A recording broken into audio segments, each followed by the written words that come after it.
First question, second question చాలా ఇంట్రెస్టింగ్‌గా ఉంది. థర్డ్ క్వెషన్ ఏంటి? సులోచన ఏమడిగింది? తొందరగా చెప్పు. సరే, సరే నన్ను తొందర పెట్టకు. థర్డ్ క్వెషన్ ఏంటో చెప్తాను.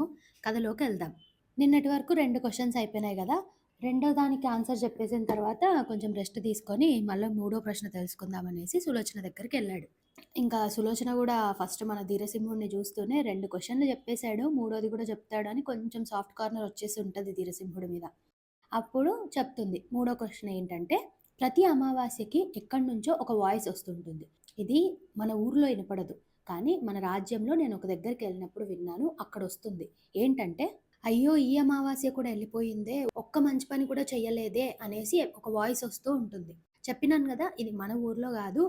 మన రాజ్యంలో వినిపిస్తుంది. ఇది చాలా మంది విన్నారు. ఆ మాట ఎవరంటున్నారు? ఎందుకంటున్నారు? ఈ ప్రశ్నకి నువ్వు జవాబు కనుక్కోవాలని జెప్తుంది. సరే అనేసి ఇంక మన హీరో స్టార్ట్ అయితాడనమాట. ఆ వాయిస్ ఎక్కడి నుంచొస్తుందంటే, ఈ అబ్బాయి ఉన్న రాజ్యానికి దక్షిణ దిక్కు నుంచి వస్తుంటుంది. ఇంక ఈ అబ్బాయి నడుచుకుంటూ అట్లా వెళ్తా ఉంటాడు. అలా నడుచుకుంటూ, నడుచుకుంటూ వెళ్తా ఉంటాడు. ఇంక చీకటి పడిపోతది. చీకటి పడిపోతే అడవిలో దూరంగా ఒక చిన్న లైట్ కనిపిస్తూ ఉంటుంది. అంటే అదొక చిన్న నగరం అనమాట. సరే ఇంత కష్టపడి ఈ అడవిలో ఈ నైట్‌కి, చలికి, తిండి లేకుండా, తిప్పలు లేకుండా ఎందుకు పడుకోవడము, ఇంకొక గంట, 2 గంటలు నడుస్తే ఆ ఊరికి చేరిపోతాము. సరే అనేసి నడుచుకుంటూ, నడుచుకుంటూ ఇంకా ఆ ఊర్లోకి చేరుతాడు. ఆ ఊర్లోకి ఇట్లా అడుగు పెట్టుంటాడో లేడో వెంటనే భటులొచ్చి ఇతన్ని పట్టుకుంటారనమాట. వెంటనే ధీరసింహుడు ఇంక అడుగుతాడనమాట. "ఏంటి నేనేం చేశాను? నన్నెందుకు పట్టుకుంటున్నారు? నేనొక యాత్రికుడిని. ఏంటి మీ ఊర్లో యాత్రికులని గూడా బంధిస్తారా ఏంటి?" అని అడుగుతాడు. "అదంతా మాకు సంబంధం లేదు. ఊర్లోకి ఎవ్వరొచ్చినా గూడా వాళ్ళని మేము తీసుకెళ్ళి రాజుకి చూపిచ్చాల్సిందే" అని అంటాడు. ఇంకా రాత్రి అతన్ని పట్టుకొని తీసుకెళ్ళి ఎక్కడో జైల్‌లో పెట్టేస్తారు. ఇతనికి తిండుండదు ఆ నైట్ గూడా. భటులు పొద్దున్నే ధీరసింహుడిని తీసుకొని రాజు దగ్గర సభలోకి తీసుకెళ్తారనమాట. రాజుని చూస్తూనే ధీరసింహుడు అడుగుతాడు, "ఏంటిట్లా మీ రాజ్యంలో అసలేంటిది? ఇలా యాత్రికులని పట్టుకుంటారా? నేను గూడా ఒక రాజకుమారుడినే. నేను గూడా ఒక పని మీద బయలుదేరాను. నా పేరు ధీరసింహుడు. ఏదో మధ్యదారిలో నగరం వచ్చింది. నేనిక్కడ ఆగాను. ఇలాంటిది నేనెక్కడా జూడలేదు. ముందు ఎనకాల నన్ను ఒక క్వెషన్ గూడా అడగకుండా నన్నిలా పట్టేసుకున్నారు. ఏంటిది?" అని అడుగుతాడు. అప్పుడు రాజుగారు చెప్తారు, "నువ్వు ఎవరు ఏంటి అన్నది మాకు సంబంధం లేదు. ఈ ఊర్లోకి ఎవ్వరొచ్చినా కూడా మాకొక యువరాణి ఉంది. ఆ యువరాణి 3 ప్రశ్నలు అడుగుతుంది. ఆ 3 ప్రశ్నలకి సమాధానం చెప్తేనే నువ్వు బతికి బట్టగడతావు. లేదు అనంటే నిన్ను చంపేస్తాం. ఇది నువ్వు పక్కా చేయాల్సిందే. నీకింకో ఆప్షన్ లేదు" అనంటారు. ఇంగప్పుడు ధీరసింహుడు అనుకుంటాడు, "అయ్యో రామ! ఆల్రెడీ నేను 5 ప్రశ్నలకే తనకలాడుతున్నా. మళ్ళా ఈ 3 ప్రశ్నలేంటి అసలు" అని అనుకుంటాడు. అని ఇంకా ఇతను ఏం చేయలేడు. ఇంకో ఆప్షన్ లేదు. సరే అనేసి అందరింకా ఇంకేం చేయలేక యువరాణి దగ్గరికి తీసుకొనెళ్తారు ధీరసింహుడిని. ఇంక చూస్తూనే యువరాణి చూడ్డానికి అందంగానే ఉంది. ఆబ్వియస్‌లీ యువరాణులంటే అందంగుంటారు మన స్టోరీస్‌లో. కానీ యువరాణి చూపు మాత్రం ఒక చంద్రముఖి చూపులాగుందనమాట. ఇతనికి చూస్తూనే అర్థమైపోయింది. తేడాగుందిక్కడ. క్వెషన్‌లు అంటే ఏం క్వెషన్‌లు అడుగుతుందో ఏంటో ఇంక నాకింకో ఆప్షన్ లేదు. పక్కా ఇంగా ముందు నుయ్యి, ఎనకాల గొయ్యి అయిపోయింది. సరే ఏమడుగుతుందో చూద్దాము అని అంటాడు. ఇంక ఈ అబ్బాయికి అర్థమైపోతుంది. ఏదో తలతిక్కల క్వెషనే అడుగుతది. తెలివైన క్వెషన్‌లు కాదు. ఇట్లా సాహసం చేసే క్వెషన్‌లు కాదు. ఏదో తేడాగుందిక్కడ అని అనుకుంటది. ఇట్లా ఈ అమ్మాయి క్వెషన్‌లు అడగడం ఎన్నో ఏళ్ల నుంచి జరుగుతుంటది. ఎవరో ఒకరొస్తారు. వాళ్ళని తీసుకొనొస్తాడు. ఈమె క్వెషన్‌లు అడుగుతది. వాళ్ళు ఆన్సర్ చేయలేరు. వాళ్ళని నరికేస్తారు. వాళ్ళు చచ్చిపోతారు. ఎక్కడికెళ్తారో శవం గూడా ఎవరికీ తెలియదు. మనకు తెలిసి ఇంగా ఎవరైతే యువరాణి ఉందో ఆమెనే తినేస్తుందనుకుంటా. సో, ఇంకా ఈ అబ్బాయి కూడా రెడీగుంటాడు. ఏమడుగుతదో చూద్దాము అని. ఫస్ట్ క్వెషన్ అడుగుతది. "అన్ని ఫలాల కంటే ఉత్తమమైన ఫలం ఏంటి?" అని అడుగుతది. అప్పుడింక ఆలోచిస్తాడు. ఇప్పుడు నేను యాపిల్ అన్నా ప్రాబ్లమే, జామకాయ అన్నా ప్రాబ్లమే, నారింజ పండన్నా ప్రాబ్లమే. ఇప్పుడు నేను యాపిల్ అన్నాననుకో, లేదు జామకాయ అంటది. జామకాయ అన్నాననుకో, అరటికాయ అంటది. అట్లా ఏదో ఒకటి జేస్తది. సో, ఇది చాలా ఆలోచించి చెప్పాల్సిందే అని అప్పుడు చెప్తాడు ధీరసింహుడు. "అన్ని ఫలాల కన్నా ఉత్తమమైన ఫలం సంతాన ఫలం" అంటాడు. వెంటనే ఈ ఆన్సర్ ఇంటూనే ఇంగా యువరాణి షాక్ అయిపోతదనమాట. సైలెంట్ అయిపోతది. ఇంక రెండో ప్రశ్న అడుగుతుంది. ఎవ్వరు కోరుకోరు దాన్ని. కానీ అందరూ అనుభవించాల్సిందే. ఏంటది? అని అడుగుతుంది. అప్పుడు ధీరసింహుడు కొంచెం ఆలోచించి మరణం అని అంటాడు. మరణం ఎవ్వరు కోరుకోరు. కానీ అందరికీ వస్తుందది. ఇంక రాజకుమారి సైలెంట్ అయిపోతదనమాట. ఇంక మూడో ప్రశ్న అడుగుతుంది. ఇది ఉంటే అన్నీ ఉన్నట్టే. అది లేకపోతే ఎన్నున్నా ఏమీ లేనట్టే అని అడుగుతుంది. ఏంటది? అని అంటుంది. వెంటనే ధీరసింహుడు బుద్ధి అని అంటాడు. బుద్ధి ఉంటే ఎవ్వరైనా ఎక్కడైనా బతికేస్తారు. అదే బుద్ధి లేకపోతే నీకెన్నున్నా ఏం లాభం లేదు. వెంటనే ఈ ఆన్సర్ వింటూనే ఇంక యువరాణి ఫుల్ కేకలు పెట్టి గ ఇంక సేమ్ చంద్రముఖిలాగా గలగలగల నవ్వుకుంటా కళ్ళు తిరిగి కింద పడిపోతది. మళ్ళీ నార్మల్‌గా ఆమె కింద పడిపోతూనే ఆమె ఒంట్లో నుంచి ఒక నల్లటి పొగలాగా ఇట్లా బయటికొచ్చి అది గాలిలో ఎళ్ళిపోతది. అందరూ చూస్తారు ఆ నల్లటి పొగని. ఒక 5, 10 నిమిషాల తర్వాత రాజకుమారి లేసి, "ఎక్కడున్నా నాన్నగారు నేను? ఎవరితనసలు? నన్నెందుకిలా మగవారి మధ్యన నిలబెట్టారు?" అని కన్‌ఫ్యూజ్డ్‌గా అడుగుతదనమాట. ఇంక రాజు చాలా సంతోషపడిపోతాడు. ఇంక ధీరసేనుడికి చెప్తాడు, "బాబు ఇలా ఇదేదో పిశాచో, దయ్యమో ఎన్నో ఏళ్ల నుంచి మా అమ్మాయిని పట్టుకొనుంది. మేమేమి చేయలేకపోయాము. ఎక్కడికో ఇట్లా చెలికత్తెలతో అడవిలోకెళ్ళింది ఒక సాయంకాలము. అప్పుడు ఏదో జరిగింది. ఏదో ఆవేశించింది తన లోపలికి. అప్పటినుంచి ఇలా ఇంటికొచ్చినప్పటి నుంచి ఇట్లా ప్రశ్నలు అంటుంది. సరిగ్గా ఉండదు. ఎవరితో మాట్లాడదు. అంత పిచ్చి పిచ్చిగా చేస్తుంది. ఆ ప్రశ్నలడిగి సమాధానాలు చెప్పని వాళ్ళందరి శవాలెక్కడ పోయినాయో గూడా మాకు కూడా తెలీదు. నాకు తెలిసి ఆ భూతమే తినేసుంటుంది." రాజింక చాలా సంతోషపడతాడు. "నీ వల్లే మాకు మా అమ్మాయి దక్కింది బాబు" అని జెప్తాడు. అప్పుడు ధీరసింహుడు అడుగుతాడు, ఇలా నేనొక ప్రశ్న వెతుక్కుంటూ వచ్చాను అనంటే అప్పుడు రాజు జెప్తాడు, "ఈ ఈ వాక్యం మేము గూడా వింటూ ఉంటాము. నువ్వు దక్షిణ దిక్కే నడుచుకుంటూ వెళ్ళు. నీకక్కడే దొరుకుతుంది ఈ సమాధానము" అని జెప్తారు. చెప్తే అక్కడే ఒక 2 రోజులు రెస్ట్ తీసుకుంటాడు. వాళ్ళే ఇంకా మంచిగా ఇతనికి సేవలు జేసి, మళ్ళా ఎళ్ళడానికి అన్నీ భోజనం అన్నీ కట్టిచ్చి, అతన్ని దక్షిణ దిక్కు ప్రయాణానికి పంపిస్తారనమాట. మళ్ళా ధీరసింహుడు అక్కడి నుంచి నడుచుకుంటూ, నడుచుకుంటూ 3 రోజులు నడిచి, నడిచి, నడిచి వెళ్తాడనమాట. ఇట్లా నడుచుకుంటూ, నడుచుకుంటూ వెళ్ళిన తర్వాత ఒక పెద్ద ఎడారిలాగా కనిపిస్తదనమాట. సడెన్‌గా అక్కడ ఫుల్లు గాలి అనమాట. ఇంకా ఇతను గుర్రం మీద వెళ్తుంటాడు. ఆ గుర్రం గూడా ఇంకా వణికిపోతుంటది. ఇంకా ఆ గుర్రాన్ని గూడా ఒక చెట్టుకేసి కట్టేసి దిగి నిలబడతాడనమాట.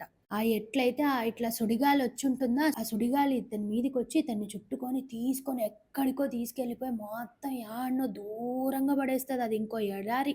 ఆ సుడిగాలొచ్చి ధీరసింహుడిని చుట్టేసుకొని, ఆ సుడిగాలి తీసుకొని బోయి ఎక్కడో పచ్చిక బయళ్ళల్లో ఇట్లా మొత్తం ఎక్కడో తీసుకెళ్ళి పడేస్తది. అంటే చాలా దూరంలో ప్రయాణం చేస్తాడనమాట. ఇంకా అక్కడికెళ్ళి పడిన తర్వాత ఇంగ లేసి కొంచెం ఇట్లా సదురుకొని ఏంటి ఈ ప్లేస్ అని చూస్తే కొంచెం చెట్లు, పండ్లు, కాయలు అన్నీ కనిపిస్తా ఉంటాయి. అప్పుడు ఇంకా మెల్లగా చీకటి పడుతూ ఉంటది. ఆ రోజే అమావాస్య అనమాట. యాక్చువల్‌గా ఆ వాయిస్ ఒక మొగతని వాయిస్ వచ్చేది అమావాస్య రోజే. ఈ అమావాస్య కూడా ఎళ్ళిపోతుందే, నేనొక్క మంచి పని చేయలేదు అనే వాయిస్ అమావాస్య రోజే వస్తదనమాట. ఇది ఈ అబ్బాయి ఒక 10, 15 రోజుల ముందర గదా బయలుదేరినాడు. ఎక్కడైతే ఆ అబ్బాయి ఉన్నాడో అక్కడ చుట్టుపక్కల మొత్తం సమాధులున్నాయన్నమాట. అక్కడక్కడ సమాధులున్నాయి. చూస్తే అక్కడి నుంచి కొంతమంది సైనికులు నడుచుకుంటూ వస్తారు. అసలు వాళ్ళు ఆ సమాధులలో నుంచొచ్చారా? ఎక్కడి నుంచొచ్చారు? సడెన్‌గా ప్రత్యక్షమయ్యారు అందరూ. ఇంక అందరిని చూసుకుంటూ ఈ అబ్బాయి ఒక సైడ్‌కి నిలబడుకోనుంటారు. ఇంగ ఎవరైతే వాళ్ళు నడుచుకుంటూ వస్తున్నారో అందరూ చూడడానికి చక్కగుంటారు. అంతమందిలో ఒకే ఒకతను చూడ్డానికి ముస్సలతను అడుక్కునే మనిషిలాగుంటాడతను. అందరిట్లా మొత్తం వరసగా ఒకరెనకాల అట్లా కూర్చొనుంటారు. ఇట్లా సడెన్‌గా ఇట్లా ఒక మాయలాగా మొత్తం అందరి ముందర ఇట్లా పెద్ద పెద్ద ప్లేట్లు, ఇట్లా బంగారు ప్లేట్లు మొత్తం వరుసగా అందరి ముందర పేరుకుంటాయన్నమాట. అక్కడి నుంచి అందరికి ఇట్లా పంచభక్ష పరమాన్నాలన్నమాట. అన్నిటికి ఫుడ్డొచ్చేసుంటది. ఒకే ఒక్క భిక్షతన్ దగ్గర మాత్రమే ఫుడ్డొచ్చుండదు. అక్కడున్న ఎవరైతే మిగతాళ్ళు మంచిగుంటారో అతను వాళ్ళు ధీరసింహుడిని గూడా పిలుస్తారనమాట. మనోడు అప్పటి వరకు భయపడకుండా ఉంటారు. కానీ ఇంక వాళ్ళే పిలిచేతలకి పోయి కూర్చుంటాడు. అతనికి గూడా ఒక ప్లేటొస్తది. ఆ ప్లేట్‌లో అతనికి గూడా మంచిగా భోజనాలొస్తాయి. కానీ ఆ బిచ్చగాడి ప్లేట్‌లో మాత్రం ఆ బిచ్చగాడిదసలు ప్లేటే గాదు. ఒక బొచ్చ, ఆ బొచ్చలో రాళ్ళు, రప్పలు, ఇసుక, పిచ్చి మొక్కలు అన్నీ వచ్చుంటాయన్నమాట. అప్పుడు ధీరసింహుడు అది చూసి, అయ్యో పాపం అనేసి, అయ్యో ఈ ముసలోడికి ఏం లేదే అనేసి తన ప్లేట్‌లో ఉండేవి తీసి ఆ ముసలాయన ప్లేట్‌లో పెడతాడు. పెడుతూనే అది గూడా మట్టిలాగా మారిపోతది. ఇంకా ధీరసింహుడు ఏం చేయలేక తను తినేస్తాడు. అందరిది అయిపోతది. అప్పుడు అడుగుతాడన్నమాట వాళ్ళని. "ఏంది మీకందరికీ మంచి ఫుడ్డొచ్చింది. ఈ ముసలాయనకు మాత్రం పాపం ఎందుకు ఏం ఫుడ్ రాలేదు" అని అడుగుతాడు. అప్పుడు వాళ్ళు చెప్తారు, "ఇదంతా దేవుడి నిర్ణయం. మేమేం చేయలేము. అమావాస్య నాడు మేమిక్కడికొచ్చి తింటాము ఇలా. ఎవరు తెచ్చుకున్నది వాళ్ళు తింటారు." ఆ ప్లేట్ ఆ బొచ్చ చేతిలోకి తీసుకొని అంటాడు, "అయ్యో! ఈ అమావాస్య కూడా ఎళ్ళిపోయిందే. నేనొక్క మంచి పని కూడా చెయ్యలేదా?" అనని మళ్ళీ అంటాడనమాట. అప్పుడు మన ధీరసింహుడికి అర్థమైతది. ఇదే క్వెషన్ కదా సులోచన నన్నడిగింది అనేసి వెంటనే ముసలతని దగ్గరికెళ్తాడు. వెళ్లడుగుతాడు. "అసలు నువ్వు ఎందుకు? నువ్వెవరు? మీరంతా ఎవరు? ఏంటిది? వాళ్ళందరికేమో అంత బంగారు పళ్ళాలలో అంత మంచి మంచి ఫుడ్ దొరికింది. మరి నీకు మాత్రం ఈ బొచ్చేంటి? అసలు మీరందరూ ఎవరు? ఏంటిది? నాకు చెప్పు" అని అడుగుతాడు. అప్పుడు అతను ఆ ముసలతను అంటాడు, "ఏం చేయను నాయనా, ఇక్కడ నుంచి విదిశా నగరంలో నేనొక పెద్ద వ్యాపారస్తుడిని. ఎన్నో వ్యాపారాలు చేశాను. అందరు ఆ విదిశా నగరం జనాలే అందరూ మంచి పనులు జేశారు. వాళ్ళు జేసే పనులకి వాళ్ళకి తగినట్టు సహాయాలు జేశారు, దానాలు జేశారు. ఇట్లా అన్నీ జేశారు. అందుకే వాళ్ళకి ఆ బంగారు పళ్ళాలొచ్చాయి. అందులో మంచి మంచి ఫుడ్డొచ్చాయి. ప్రతి అమావాస్యకి దేవుడు పెడుతున్నాడు వాళ్ళకి.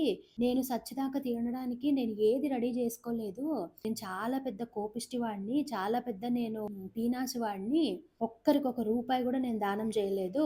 మా ఇంట్లో ఉన్న పని వాళ్ళకి గూడా చిన్న చిన్న వాటికి నేను ఫైన్స్ ఏసేదాన్ని. అది బలగొట్టావు, ఇది చేసావు, దీనికి రూపాయి కట్టు, దానికి పావలా కట్టు అనేసి వాళ్ళకి అట్లా వాళ్ళ దాంట్లో నుంచి జీతం కోసేసేవాడిని. కరెక్ట్‌గా టైంకి జీతం ఇచ్చేదాన్ని గాదు. ఎవ్వరికి ఒక రూపాయి పెట్టలేదు నేను. నాకు నలుగురు అబ్బాయిలున్నారు. నా దరిద్రం వల్ల కోట్ల కొద్ది ఆస్తులుండే నాకు. కానీ నా పిల్లలు మాత్రం అడుక్కునే స్టేజ్‌కెళ్ళిపోయినారు. అడుక్కుంటున్నారు వాళ్ళు. ఇప్పుడు వాళ్ళైనా గూడా వాళ్ళేదైనా మంచి పని చేస్తే గదా నాకేమన్నా మంచి జరుగుతది తండ్రికి. కానీ వాళ్ళే అడుక్కుంటుంటే వాళ్ళు నాకేం జేసి పెడతారు? అలా నా పిల్లలకు గూడా అవకాశం లేకుండా చేశాను నేను. ఎంతో సంపాదిచ్చాను. నా ఇంట్లో నేను ఒక దగ్గర నేను మొత్తం ఇట్లా 4 కుండలల్లో నేను దాపెట్టాను. ఇప్పుడు అది నేను వాళ్ళకి చెప్తే కదా! వాళ్ళకి తెలిస్తే గదా! వాళ్ళది ఎవరికన్నా దానం జేసి ఆళ్ళు బాగుపడతారు. ఆ దానం జేసినందుకు నాకు ఇక్కడ ప్రతి అమావాస్యకి తిండి దొరుకుతది అని అంటాడు. కానీ ఆ డబ్బు అక్కడుందన్న విషయం నా పిల్లలకే తెలియదు. ఇంకో అమావాస్య లోపలన్నా నేనొక మంచి పని చేస్తే నా బొచ్చలో కొంచెం అన్నమొస్తుంది. నా పిల్లలు బాగుపడతారు. నాకు కొంచెం పుణ్యమన్నా దక్కుతుంది. ప్రతి అమావాస్య పోతుంది. నేనేమి చేయలేకుండా ఉన్నాను. నన్ను ఆదుకోవడానికి ఎవ్వరు రారు. ఈరోజు నా అదృష్టం కొద్దీ నువ్వొచ్చావు అని అంటారు. అప్పుడు ధీరసింహుడు అంటాడు, "నువ్వెక్కడ దాచిపెట్టావో చెప్పు. నేను మీ పిల్లలకి చెప్తాను" అంటాడు. అప్పుడు అతను చెప్తాడు విదిశా నగరంలో తన ఇల్లెక్కడ? ఏంటి? అక్కడ ఎట్లా అని మొత్తము క్లియర్‌గా అతనికి ఎక్స్‌ప్లెయిన్ చేస్తాడు ధీరసింహుడికి. అప్పుడు ధీరసింహుడు చెప్తాడు, "నేను ఈ ప్రశ్నకి సమాధానం కోసమే ఇంత దూరం వచ్చాను.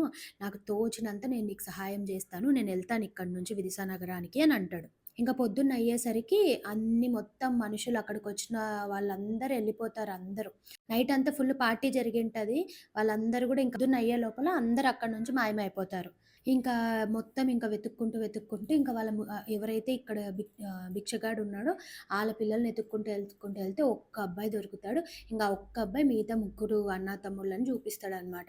చూపిచ్చిన తర్వాత పోయి చెప్తాడు. "ఇట్లా మీ తండ్రి నాతో చెప్పాడు. ఆయన ఇట్లా మీకోసం ఇట్లా కుండలల్లో బంగారం అవి దాపెట్టాడంట." అంటే, "మా నాన్న చనిపోయి 30 ఏళ్లయిపోయింది. నువ్వు చూడ్డానికే 25 ఏళ్ల కుర్రాడిలాగున్నావు. నువ్వు మా నాన్న చచ్చిపోయిన టైంకి నువ్వు పుట్టిండవు. నీకేం తెలుసు మా నాన్న ఎలా జెప్తాడు" అని అంటాడు. అంటే అప్పుడు చెప్తాడు, "లేదు లేదు నాకు మీ నాన్న ఇలా ఉంటాడు ఇలా" అని ఆయన గుర్తులు చెప్తే అప్పుడు వాళ్ళ కొడుకు ఒకతను, నా దగ్గర ఫోటో ఉంది. ఇదిగోండి చూపిస్తాను" అని చూపిస్తే, "ఆ! ఆ! ఇతనే నాకిక్కడ కనిపిచ్చాడు. నాకు ఆయన్నే చెప్పాడు. ఆయన్నే పంపిచ్చాడు. ఇలా మీకోసం ఇదుందంట. మీ పాతింట్లో ఉందంట" అంటే, ఆ పాతిల్లేం అమ్మలేదు. అది ఇంకా అదెట్లా అంటే శిథిలావస్థకొచ్చేసింది. ఇంక వీళ్ళు అట్లా పాడైపోయిన ఇల్లు ఎవరు కొనరు గదా! సో, ఇంకా ఆ పాతిల్లు గూడా ఎవ్వరికి అమ్మలేదు వీళ్ళు. అదే ఇంట్లో ఆడనే ఉంటారు. ఆడనే పడుకుంటారు. ఇంట్లో ఉండేవన్నీ ఆల్రెడీ ఎప్పుడో అమ్మేసుకొని తిని తాగేశారు మొత్తము. ఎవరికి ఒక రూపాయి దానం చేసింది లేదు వాళ్ళు. ఇంకా అదే పాతింట్లో అట్లే ఉంటున్నారు. పొద్దున పోయి అడుక్కుంటుంటారు. నైట్‌కొచ్చి ఆడ పడుకుంటుంటారు. ఇంక చెప్తారు, "ఆ ఇల్లు ఇంక మా దగ్గరనే ఉంది" అని చెప్తారనమాట. చెప్పిన తర్వాత, "సరే పదండి నేను చూపిస్తాను ఎక్కడుందో" అనేసి వెళ్లి చూపిస్తారు. చూపిచ్చిన తర్వాత అక్కడ చూసి మొత్తం ఇంగిట్లా ప్లానింగ్ జెప్పింటాడు. ఇట్లా 4 దిక్కులలో ఇట్లా 4 దగ్గర నేను పెట్టాను అని జెప్తే, ఈ అబ్బాయి వెళ్లి అక్కడ చూసి అక్కడ తవ్వితే పెద్ద పెద్దవి 4 కుండలు దొరుకుతాయి. ఫుల్లుగా బంగారం ఎంతో మందిని దోచుకొని వచ్చిన బంగారం. ఇంకా దాంట్లో 3 వంతులు అంటే 4 కుండల్లో 3 కుండలు వాళ్ళ నాన్న ఎవరెవరిని మోసం జేశాడో, ఎవరెవరి దగ్గర డబ్బులు తీసుకున్నాడో, ఆ పనోళ్ళ దగ్గర ఎవరి దగ్గరైతే అట్లా జీతాలు కోసేసాడో ప్రతి ఒక్కరికి 3 కుండలు మొత్తం దానం జేసేశారు. ఇంకా ఒకే ఒక్క కుండుండే ఆ ఒక్క కుండతో వాళ్ళు కొంచెం ఇల్లు, వాకిలి అన్నీ సరి జేసుకొని బాగా బాగుపడతారు. చెప్తారనమాట. ఎప్పుడైతే ఆ 4 కుండలు దొరికింటాయో వాళ్ళంటారు, "నువ్వసలు ఎవరు బాబు? ఎక్కడి నుంచొచ్చావు? ఆమెవరో నిన్ను ప్రశ్న అడగడం ఏంటి? నువ్వు ఆ ప్రశ్నకి సమాధానం వెతుక్కుంటూ వచ్చి మా జీవితాలు బాగుపరిచావు నువ్వు. నువ్వు చాలా మంచి పని జేశావు" అని జెప్తారనమాట. ఇంకా అట్లా అందరికి అన్నీ పంచేసిన తర్వాత ఇంకా ఇతనికి కూడా నీకు నీ వల్లనే మేము బాగుపడ్డాము. ఇన్ని కోట్ల ఆస్తి మేము సంపాదించుకున్నాము. ఇప్పటి నుంచి మేము కూడా దాన ధర్మాలు చేసుకుంటూ మంచిగుంటాము అని చెప్తారు. ఇంక ఈ అబ్బాయి ఇంక అక్కడి నుంచి సంతోషించి అక్కడి నుంచి ఇంక తిరిగి నడుచుకుంటూ వస్తాడు. ఇంకా అబ్బాయి చాలా రోజులు ప్రయాణించి వచ్చాడు కదా! తిరిగి, తిరిగి, తిరిగి మళ్ళీ రిటర్న్ అన్నే రోజులు మళ్ళా నెల రోజులు నడుచుకుంటూ, నడుచుకుంటూ మళ్ళీ మన సులోచనను కలవడానికెళ్తాడు. మొత్తం సులోచనకి ఇంగ స్టెప్ బై స్టెప్ ఏమేం జరిగిందో అంతా చెప్తాడు. అప్పుడు సులోచన అంటుంది. నువ్వు చెప్పింది కరెక్టే. ఇట్లా నేను గూడా విన్నాను. ఇలా జరుగుతుంది అని చెప్పారు వాళ్ళు. ఇంకో 4 రోజుల్లో అమావాస్య ఒస్తుంది. ఒకవేళ ఈ అమావాస్యకి ఆ మాటలు వినపడకపోతే నువ్వు చెప్పింది అక్షరాల నిజము. అట్లా కొంతమందిని అక్కడికి పంపిస్తదనమాట. అంటే మరీ అక్కడికి కాకుండా ఈ వాయిస్ ఎక్కడైతే క్లియర్‌గా ఇనిపిస్తదో అక్కడికెళ్ళండి అని కొంతమందిని సైనికులను అక్కడికి పంపిస్తది. వాళ్ళు విని చెప్తారనమాట వచ్చి. వాయిస్ ఇనపడట్లేదు అని వాళ్ళు జెప్తారు. అప్పుడు సులోచనకు అర్థమవుతుంది. ఓకే. ఈ అబ్బాయి చెప్పింది మన ధీరసింహుడు చెప్పింది నిజమే అని చెప్తుంది ధీరసింహకి. ఇంకొన్ని రోజులు నువ్వు రెస్ట్ తీసుకో. నేను నీకు నాలుగో ప్రశ్న ఏంటో చెప్తాను అని జెప్తుంది. సో, ఇక్కడితో మన మూడో ప్రశ్న కంప్లీట్ అయిపోయింది. కథ కంచికి మనం ఇంటికి. నాలుగో ప్రశ్న చాలా ఇంట్రెస్టింగ్‌గా ఉంటుంది. రేపు 7:30కి వస్తుంది. అస్సలు మిస్ అవ్వకండి. Good night.